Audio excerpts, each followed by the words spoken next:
America from foreign terrorists and other national security and public safety threats. Again, the crisis at the border, but it goes beyond that and it implicates other executive powers as well.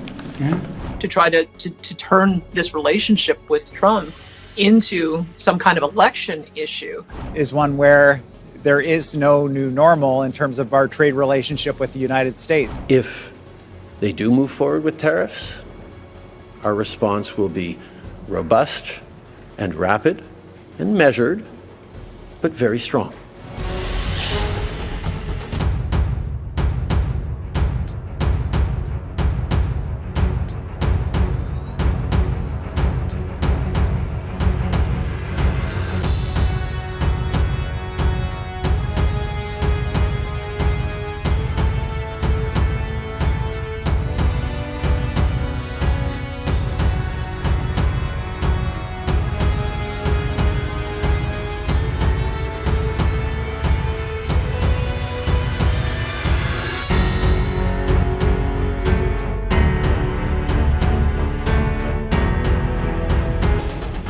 So our entire focus is on avoiding the imposition of tariffs on Canada.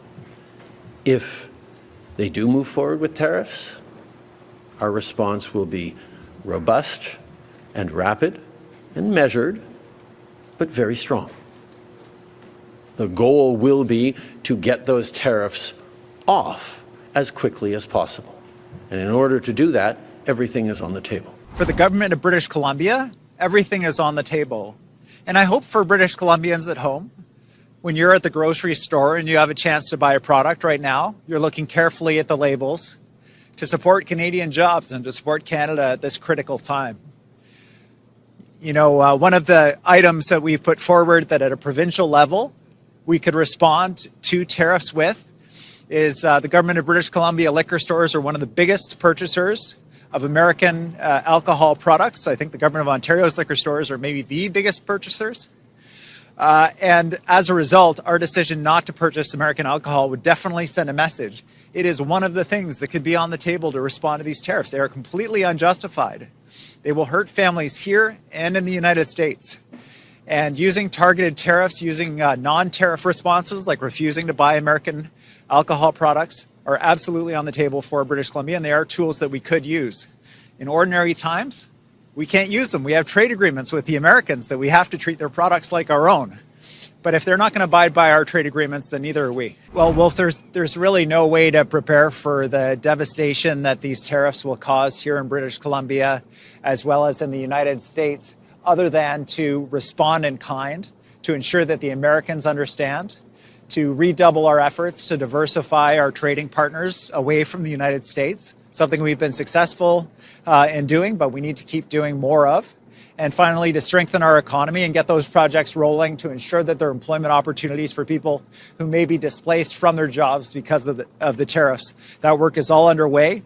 We have a task force involving business, labor, Indigenous leadership, that is gathering to support the province's response to ensure that we're all pushing in the same direction in response to this threat, which will be absolutely critical to us playing our part in a national effort to protect our country's sovereignty, to stand up for Canadians, and ensure that we're there for families across the country that are going to be hurt by this. Whether it's the 1st of February or the 1st of April, which was in the executive order, we know that we have a reprieve here that allows us to make the case to the Americans on the issues that are important to them. And so I will be doing that, and I hope my fellow premiers will be doing that. I hope our federal counterparts will be doing that. That this is an opportunity, I think, for us to have that conversation. And so that's why I'm taking the approach with leading with diplomacy and strength in making the Canadian case, and I hope that's successful. I don't know that it will be. I can't prejudge the outcome. There's some things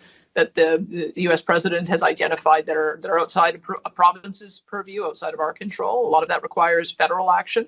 But I think that there is a window here for us to demonstrate that we've heard them loud and clear. We're going to take the security issues seriously, and then we can hopefully get on with maintaining the constructive relationship we have, that the pipelines can be built and that the environmental issues can be addressed in a satisfactory way. So that to me is going to be Canada's most important relationship, or Alberta's most important relationship when it comes to the energy export question.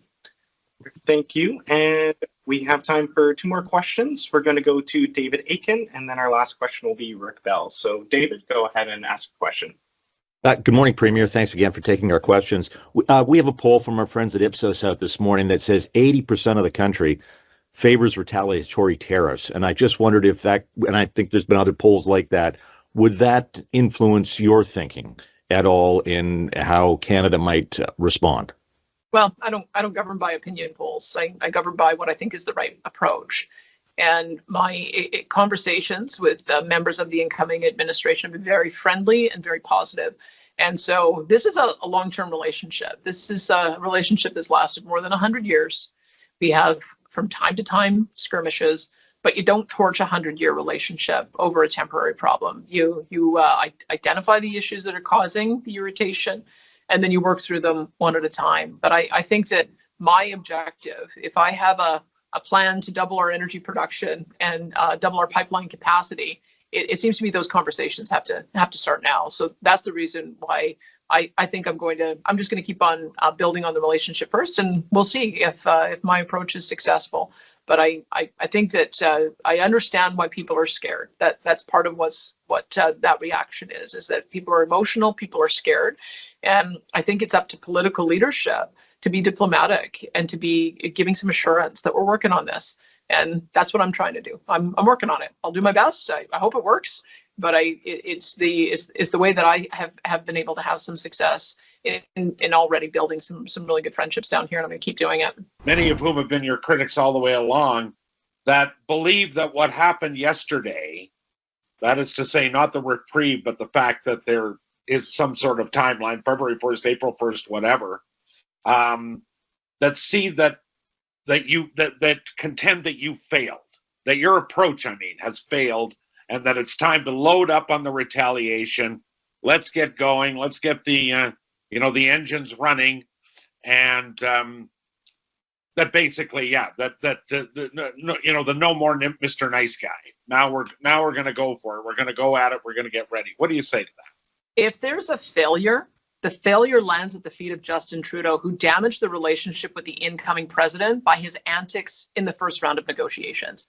The frustration that I have reading Robert Lighthizer book, where he goes through and talks about the ways in which Canada messed around and came late to the table and tried to counter with Mexico and ghosted them, it damaged the relationship. Let's be super clear about why we find ourselves in the situation that we're in today. It lands 100% at the feet of Justin Trudeau, who even just a few weeks ago gave a speech where he thought it was an affront to women that Kamala Harris didn't win. We're in a trade negotiation with a brand new administration, and we have a prime minister who keeps on poking his finger in the eye of the current administration and has damaged that relationship. So if there's a failure, it lands at his feet, which is why I'm counting down the days to when he's gone and we can have a reset. It's 47 days to go, and I hope he doesn't continue torching the relationship in the meantime.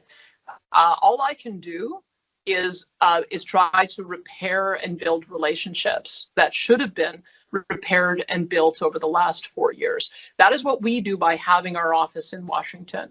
We have good relationships with people on both sides of the aisle, because that is what diplomacy is. You have to be able to work with both Democrats and Republicans, and you have to refrain from expressing a preference for who you would like in the White House. And so if there's a failure of leadership, and if there's a damage to the relationship, it's 100% at the feet of Justin Trudeau.